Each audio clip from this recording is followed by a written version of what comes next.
Bonsoir les amis, bienvenue à vous dans le débrief du match de la Liga, du match qui a opposé le FC Barcelone contre Getafe, ou un match où Messi te met un doublé, top performance et avec un 1-2 avec le poteau, fallait le faire quand même. Place au débrief les amis. Franchement, que dire? Déjà à la 8e minute, Messi, il te claque un but. En plus, avec un sprint, on dirait il n'a pas 33 ans, il a 18 ans, à l'époque de sa jeunesse. Il te met ce but-là et 1-0 pour l'FC Barcelone. Et ça démarre bien. Et du coup, ça continue. Et là, tu as l'international marocain à la 28e minute. Je sais pas qu'est-ce qu'il fait, Chakla. Il veut faire une passe derrière pour le gardien. Bref, est-ce que c'est la faute des deux? Est-ce que c'est la faute du défenseur tout seul? Mais quand tu mets un but comme ça dans ton camp, c'est difficile de tenir un match, de tenir 90 minutes mentalement. Donc 2-0. Et là, tu as encore la Pulga qui revient encore une fois, qui te met une frappe du pied droit, même du pied droit. Et il se fait une passe avec le poteau. En fait, c'est un 1-2. Et il la remet encore, et il met le but. Et franchement, 3-0. Et que dire, franchement, un Barça qui était avec un 4-3-3, qui gérait bien la situation. 3-0 à la première mi-temps, il n'y a rien à dire. Top performance. Place à la deuxième mi-temps. À la deuxième mi-temps, on va dire que Coman il n'y avait pas grand-chose. Getafe ne faisait pas grand-chose. Mais dès qu'il y a eu les changements, on va dire la sortie de Piqué, c'est normal pour Araujo. La sortie de l'anglais pour Moriba. Parce que je pense que l'anglais, par rapport au carton jaune, fallait le sortir. Et la sortie de Sergio Roberto pour Trincao à la 64e minute. Mais tous ces changements-là ont fait que De Jong est redescendu, n'était plus avec Busquets et Pedri. Et à ce moment-là, quand De Jong descend, le Barça souffre. Le Barça offensivement n'a plus aussi le volume de jeu de Jong, il est très important pour le Barça. Donc du coup, quand tu fais reculer De Jong, c'est-à-dire ton équipe automatiquement, ton bloc recule. Donc le Barça n'avait plus on va dire la possession, parce qu'à un moment donné, la possession du Barça, elle était à 80. Du coup, que dire, franchement, à ce moment-là, t'as Araujo qui commet la faute. Ça arrive parce que parfois, quand on va dire, tu gères mal, et Araujo il est rentré, donc ça veut dire qu'il n'était pas encore prêt. Peut-être c'est un jeune joueur, hein, donc des erreurs ça arrive. Hein. La faute et l'intervention de la VAR, et il fait qu'il y a le penalty et le but de Onal, le Turc de Getafe. À ce moment-là, on a senti qu'il y avait un peu de panique, même on a eu la tension de ce match, on a tout eu. On a eu l'énervement des deux entraîneurs, on a eu l'énervement des entraîneurs sur leurs joueurs, on a eu des changements. Du coup, à ce moment-là, le Barça essayait offensivement, mais on voyait que ça commençait un peu faire peur. Mais voilà, le Barça a résisté. Et aussi, il y a eu à un moment donné un contre mené par Messi.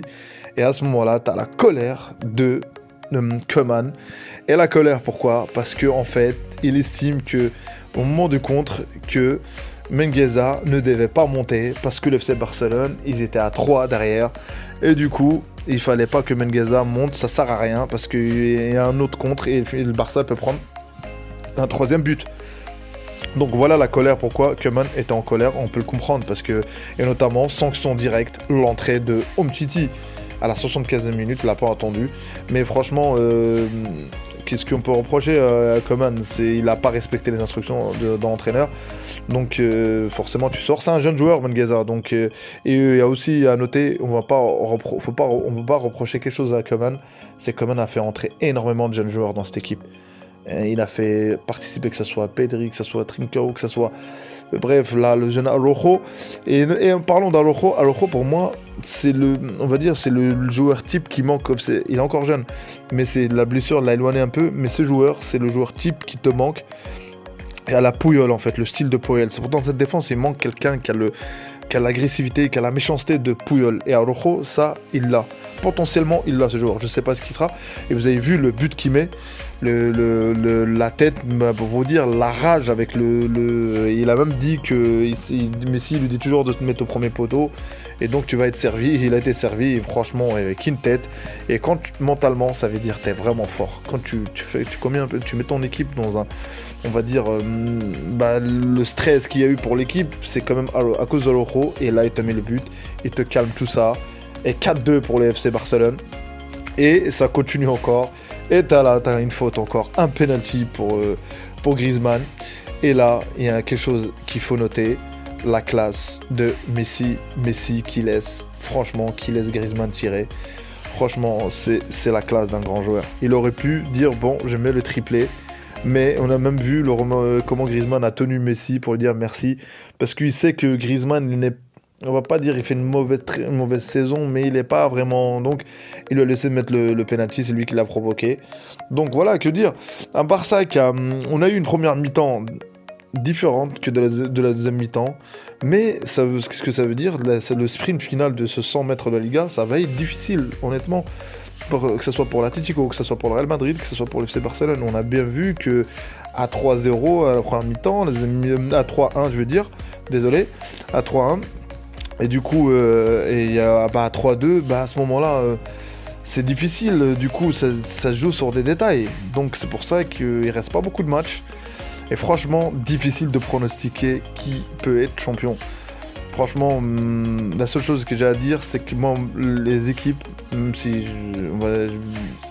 franchement, c'est pas une question de préférence, mais je dirais que les deux équipes qui méritent, c'est Barcelone et Real Madrid. Je suis désolé, en termes de jeu, en termes de ce qu'ils ont proposé cette deuxième partie de la saison. L'Atlético n'a rien proposé. Cette deuxième partie, à part cadenasser, mettre un but, même s'ils ont mis 5-0.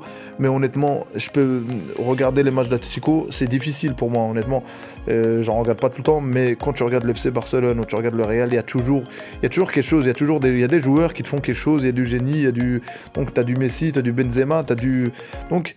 Franchement, une des deux équipes, pour moi, j'espère que c'est une des deux équipes qui va la gagner, je pense. Je peux me tromper, mais en tout cas, ils le méritent, vu la fin de saison qu'ils proposent, vu le spectacle qu'ils proposent, notamment Messi et KB9. Donc voilà, les amis, merci d'avoir écouté ce débrief. Si vous n'êtes pas abonné, abonnez-vous, les amis, commentez, likez, et merci à ceux qui s'abonnent, ça fait énormément plaisir. Salut, à un prochain débrief, les amis.